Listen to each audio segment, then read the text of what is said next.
mga ka-team Rowel Lipat. Yan, pupunta po kami ngayon kay Ate Floresca dito sa Las Piñas upang simulan na ang kanyang 3 times 1 week therapy. Ayan guys, samahan nyo kaming puntahan ang bahay ni Ate Floresca.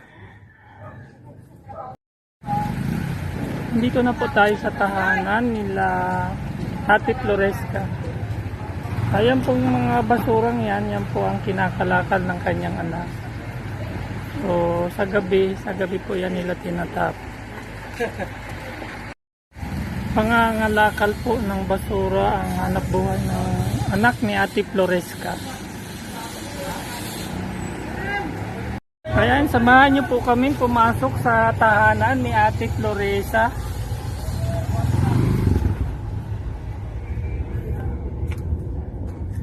Ayan, nandito na po si Ate Guada, ang aming therapist.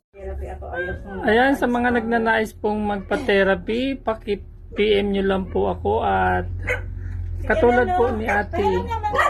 Upuan sa labahan. Sandali. Kung may karamdaman pong katulad ni Ate Floresca ay paki-PM lang po ako para matulungan kayo na ma-therapy din ang inyong mga kamag-anak o kapamilya na may karamdaman din.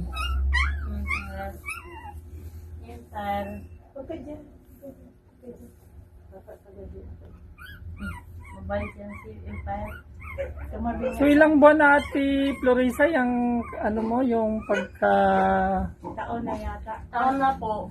taon na. Sa labahan, yung mababa lang. So nang ma-paralyze ka mga anong year?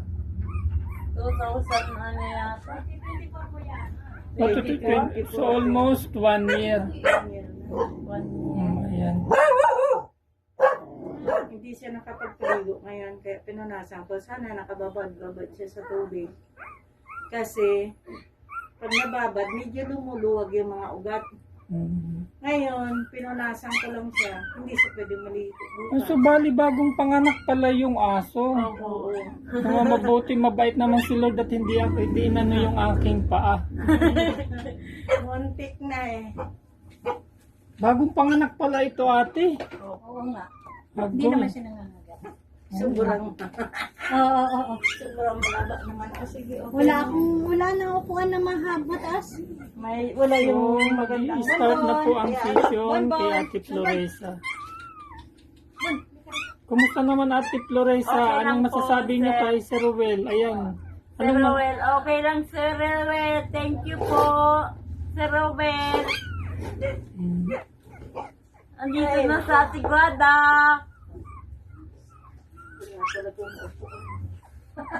So medyo nahihirapan po ang ating therapist kasi Bali sa susunod, magdadala na. Anong kailangan mo? Lagyan ko, tatungo ko kasi sobrang baba. Patong natin dyan. Sobrang baba. Sa susunod, magdadala na ako ng upuan ko. pagaling ka raw para makasama ka sa Batangas. Padre Garcia ba? Padre Garcia. Batangas. Kasi doon yung meet and greet next year. Paalisin mo muna to. Kasi baka pag nasaktan ka, kagatin ako. Doon ka na sa tabi para gumaling na yung nanay mo. Huwag ka dito. So very protective siya sa kanyang sa kanyang Mahirap na gawin po.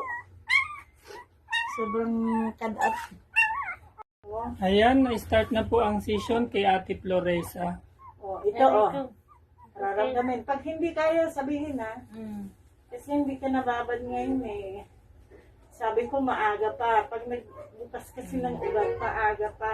Ayan, Ate Floresca, mahalaga gumaling at makapunta sa meet and greet ni Sir Rowel. Tingnan mo. Madali ka pang anahin. Nakaunat na agad ang mga kamay mo. Sana mabilis ka lang para makatayo ka agad. Masakit talaga. Higa ka lang. Higa. Diretso. Nakungkong na. Nagahakot na kasi sila ng basura. May Guys, basura na. pasensya na po kayo at medyo madilim kami ngayon dito. Tiis. Ay! kasi mga aso. Per, alis dyan. Per, alis dyan. Basta mga gat. Hindi yun. Kahit na kasi pag nasaktan ka, oh. Pag hindi kaya, sabihin na hindi kaya. Umaray ka lang. Sabihin mo, hindi ko na kaya. Aray! Aray! Kaya niya yan. Tiisin ang sakit. Hindi, kasi tama yan na anahan ko. Tama lang yan. Ate, panin mo yung aso para makalapit ako. Bonbon, labas. Kasi bagong panganak, delikado yung maka... Teka, Oo, kuya, ako na. mahirap umasa. Nahirapan ka dyan natin magabot. O, ayan ang mga barado mo yan, oh. Sakit Kung ako. yan nabasa. Aray! Sige, umaray ka, umaray. Sabihin mo, hindi ko na Ano, okay kaya. na kuya? Maliwanag na po. Salamat, salamat. Ha. Ayan yun po ang sister-in-law ni Ate Floresa. Yung Si Linda ba yun na po kamo? si Dumiretso ka, Ate Linda dumiretso ka. Bayona. Yung, Para makadiretso ang mga dugo. mapalad po si Ate Floresa kasi hindi na siya nangungupa ng bahay. Pinatitira po dito ng kanyang sister-in-law. At minsan, pag mga wala po yung mga anak, siya mismo yung nag-aasikaso. Naramdaman mo yan, yung bilog, ganyan na kalaki. Oh. Kailangan matunaw yun. Pag hindi natin tunawin yun,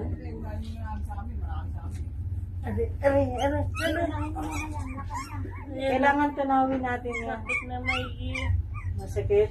Hindi mo kaya? kaya. O, sige. Pahinga, pahinga. Hmm. Kasi kailangan, kasi ang lalaki na ng bukol mo. Hindi, tumiretso ka lang para makadiretso yung, Magtiwala lang sa ating therapist.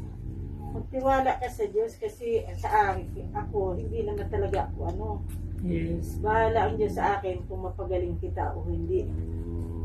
Ano na. Kasi nasa sayo na yun. Tulungan mo ang sarili mo, magdasal ka, na gumaling ka, para mahirap mag-utos na mag-utos. Tama.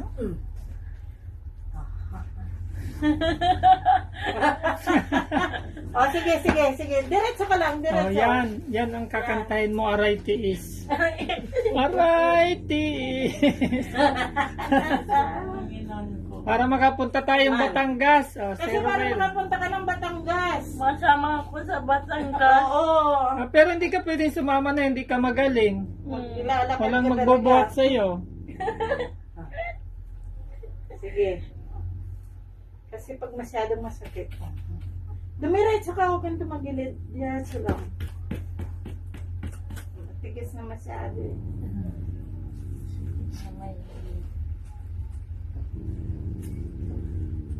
Bambon.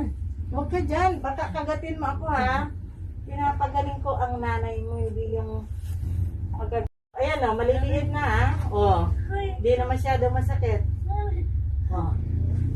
Tatlo na lang, tatlong pisi lang, counting piece ha. Ayan. Aray Tiis.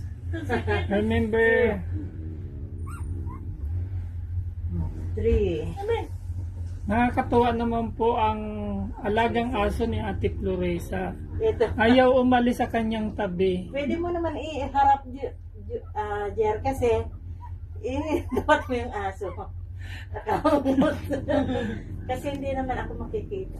Nakakakit mo. Ayan po, meron siyang the bodyguard na dalawang aso. Ayan. Anyan po ang dalawang aso na talagang binabantayan ng kanyang Mami Floresa. Sige, tumagilid ka. Pag medyo po naaray-aray si Ate Floresa, napapansin ko sa aso, nagagalit. Ay, Kakatin ako. ayan. Ayan daw po ay si Empire. Yung bagong panganak. 4 ang anak. Nagato. Aray-aray tiis. Hindi, kasi nanghina ka. Ayan, maano yan. Almusal ka ba? Hindi pa. Ay, putragis. Sa sunod-sunod, kakain ka ha. Baka himatayin kapag pinisil kita yung himatayin ka. Kape lang yata ako. Ay, at least paano na initan na yung ano mo. Susunod, talaga masasakit ka. Kasi nga nagbubukas tayo. Kaya kung hindi mo kaya hanggang 3 lang yan. Pagkatapos ng aray, may kasunod na tiis. Kasi maginhawa na yan. Oh, sige, higa. Diretso. Akin na yung kamay mo. Itong kamay mo dito. Yung pong inihigaan ngayon ni Ate Floresa, yan po yung biniling... Ayan, ayan. Ayan na, Ah, nabasa. ito. Nabasa. So nabasa daw po pala yung foam na binili. So, Oh, sige. Doon ang ulo mo. Slanting ka. pag natuyo po, ilalagay din dyan sa higaan. Makabangon ka. Hawak ka sa akin. Oh, bangon. Yan. Kaya mo na? Hindi pa. Anong- Dalawa. Ayan po ang bodyguard ni Ate Floresa. Ihawak mo sa akin. Kaya na? Medyo Hindi pa? ilihis po natin ang cam at tatay si Ate Floresa. Hindi. Umurong ka na lang doon ang ulo. Sige. Ito po yung anak ng aso. Sige, Nagagalit sige. yung kanyang nanay. Oh. Ayan po yung apat na tuta. Oh, Hmm. ayan na. Sige na. Ang cute na nung para alagang slide. Slanting ka. kanyang mga anak. Dito na. Doon. Yan. So, iunat mo lang ito ha. Yan na Sir Robel yung aso na nadatnan mo dito noon. Ilan ba yung nadatnan ni Sir Robel? Dalawa o isa lang? Sarang Isa lang yung nasa dulo. si Empire. Ito lang, isa ito. Ito yung nadatnan mo Sir Robel dito na aso. Wala. Parang Sakit may na masakit pa? Masakit daw. parang may isip po ang kanyang alagang aso.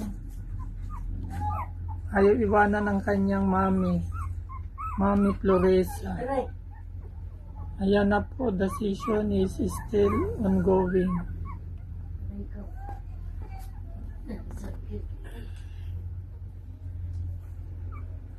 Sige. Akin na yan. Para balance. Iunat mo lang yan. Hayaan mo lang ito. Kasi masakit ka. Talaga ha. Mainit-init na tubig ipaligo mo. Para matitiis mo ang sakit. Ito, may pipisirin ako. 3 lang. Napakasakit hanggang ulo mo yon. 3 beses na. Kasi baka hindi mo makayanan. Sa dapat nakababad ka.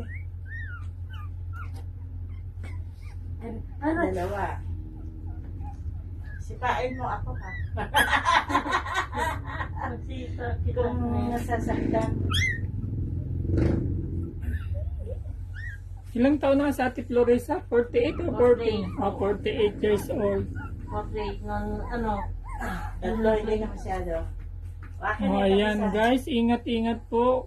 Walang pinipiling edad pag na-stroke kayo. Bata man o may edad, ayan. nangipin na wala. Ingat-ingat po sa ating kalusugan mga katim Tatlo lang, Ruben ha? Lipat. Tatlo. Unat. Di pa kaya. Ayan. Aray. Okay na? So ito po ang unang session. May 2 pang session kaming gagawin. Si Ate Guada ang aming therapist.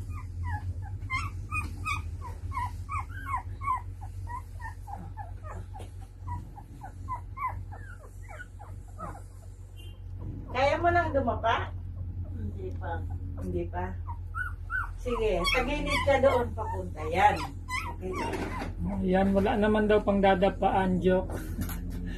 Si Ate Flores. Agoy.